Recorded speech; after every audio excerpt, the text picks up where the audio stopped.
Assalamualaikum warahmatullahi wabarakatuh. Halo semuanya.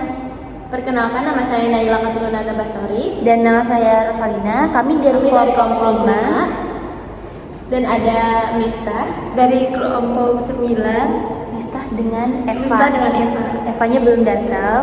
Jadi kami dari kelas 03 Yukom 009. Pada kesempatan kali ini, untuk memenuhi tugas dari matkul globalisasi, kami akan berdiskusi mengenai salah satu isu, yaitu fast fashion.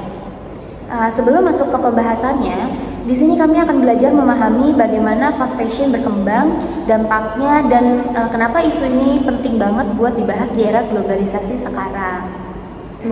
Semoga lewat diskusi hari ini kita bisa sama-sama dapat insight baru dan lebih peka terhadap fenomena yang dekat dengan kehidupan sehari-hari. Selamat menyimak dan semoga bermanfaat. Baik, nah sebelum masuk ke detail dampak dan solusinya, menurut gue nih penting banget kita bahas sedikit soal sejarah atau asal-usul fast fashion. Karena untuk ngerti isu ini secara utuh, kita harus tahu nih bagaimana industri ini berkembang. Iya, benar juga.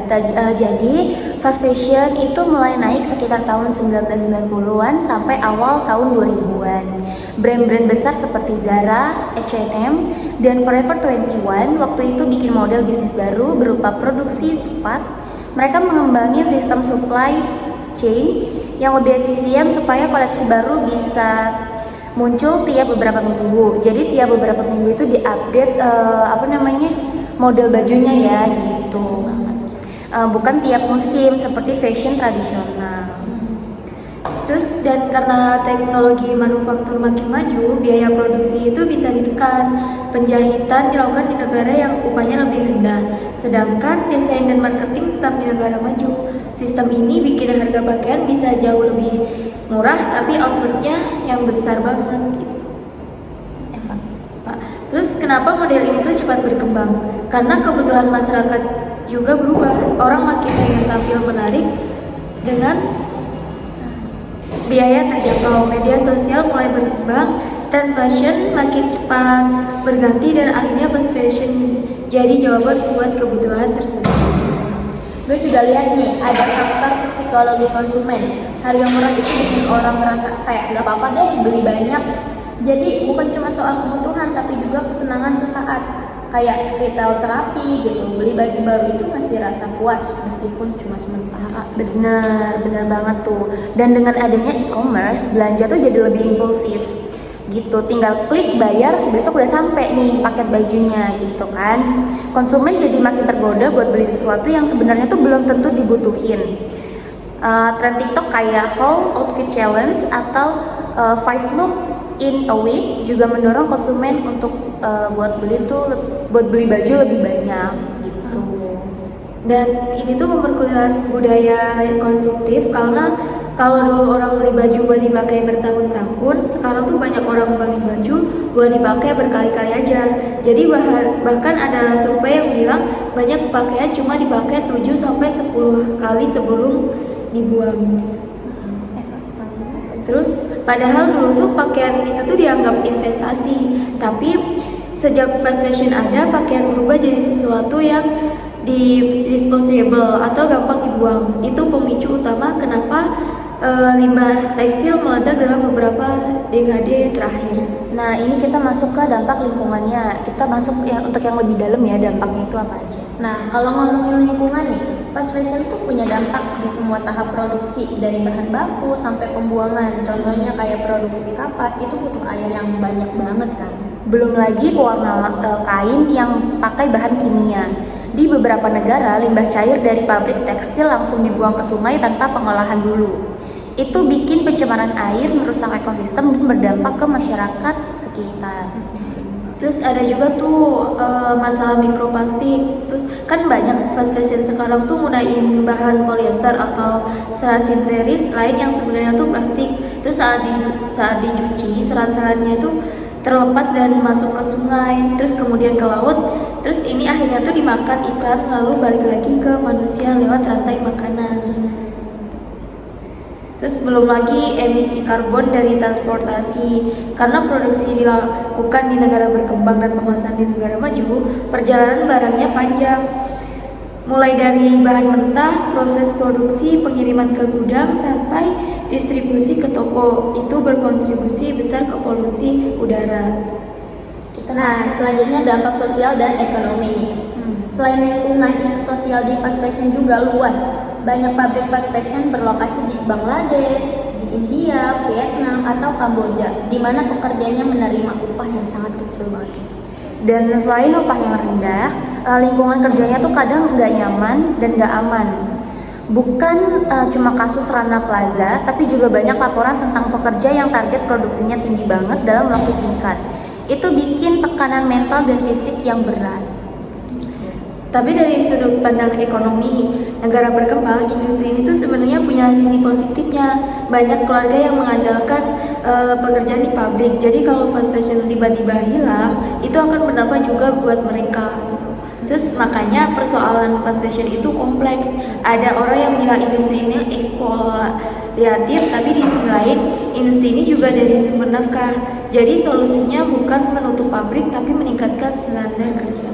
Bener banget nih.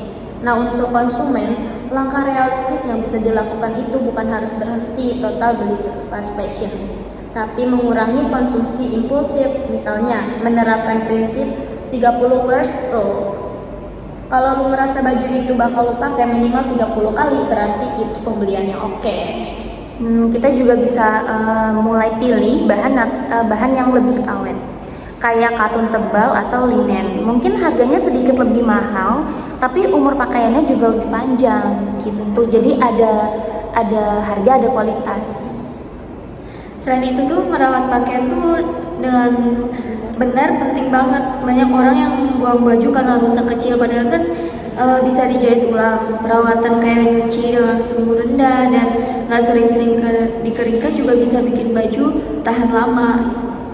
Terus pre-record dan thrifting juga solusi bagus. Dengan beli barang bekas berkualitas, kita mengurangi kebutuhan produksi baru, dan sekarang thrift bukan hal memalukan, malah jadi tren positif. Nah, brand fast fashion juga nih harus lebih transparan. Banyak brand bikin kampanye sustainable co-collection, tapi sebenarnya itu cuma sebagian kecil dari total produksi. Itu disebut greenwashing. Iya, brand itu juga harus lebih jujur soal asal bahan baku, upah pekerja, dan apa yang mereka lakukan untuk mengurangi limbah. Jangan cuma bikin kampanye promosi supaya kelihatan peduli lingkungan. Pemerintah juga berperan besar di sini, terutama dalam regulasi limbah industri, standar ketenagakerjaan, dan pengawasan pabrik. Tanpa investasi pemerintah, perubahan bakal lambat banget. Di beberapa negara kan bahkan sudah ada pajak khusus untuk produk fast fashion atau larangan ekspor pakaian bekas berkualitas rendah. Tujuannya tuh supaya produksi tidak berlebihan. Nah, kalau kita lihat nih tren ke depan, banyak brand mulai beralih ke circular fashion. Itu konsep di mana pakaian bisa didaur ulang menjadi produk baru, bukan jadi sampah. Nah, selain itu, teman-teman, teknologi tekstil juga berkembang. Ada serat-serat baru yang lebih ramah lingkungan, pewarna tanpa air, sampai teknologi 3 dimensi, kniting, gimana sih bacanya? Nanti dikat aja deh. Oke. Sampai teknologi 3D kniting untuk mengurangi limbah potongan kain. Nah, tapi perubahan ini tuh butuh waktu, karena pada akhirnya konsumen itu yang menentukan arah industri. Kalau permintaan fast fashion tetap tinggi, brand juga masih akan produksi cepat. Makanya kesadaran konsumen itu kunci utama. Semakin banyak orang tersadar dampaknya, semakin besar tekanan ke brand buat berubah. Jadi nih, fast fashion itu fenomena besar yang punya dampak positif dan negatif. Di satu sisi dia menyediakan pakaian murah, akses mudah, dan banyak pilihan. Tapi di sisi lain dampaknya ke lingkungan dan sosial itu sangat signifikan. Solusi yang realistis adalah kolaborasi. Konsumen lebih bijak, brand lebih bertanggung jawab, dan pemerintah lebih tegas. Dengan begitu, industri fashion bisa lebih berkelanjutan tanpa menghilangkan akses bagi masyarakat. Jadi diskusi ini menunjukkan kalau masalah fast fashion itu bukan hitam putih, Ada sisi kebutuhan, ada sisi dampak, dan semuanya harus dipertimbangkan bersama. Intinya, kita semua punya peran. Pilihan kecil kayak cara beli baju atau cara merawat pakaian itu punya dampak besar kalau dilakukan banyak orang. Baik, jadi itu semua adalah hasil dari diskusi kelompok 5 dan kelompok 9 mengenai isu fast fashion yang lagi tren sekarang ini. Semoga pembahasan ini bisa ngebuka sudut pandang baru buat kita semua tentang gimana sih gaya konsumsi, produksi massal, dan tren global memengaruhi kehidupan sehari-hari. Nah, semoga video ini juga bisa bermanfaat dan bisa jadi bahan refleksi ya dalam kehidupan kita sebagai konsumen di era globalisasi. Sekian dari kami, sampai jumpa di diskusi berikutnya.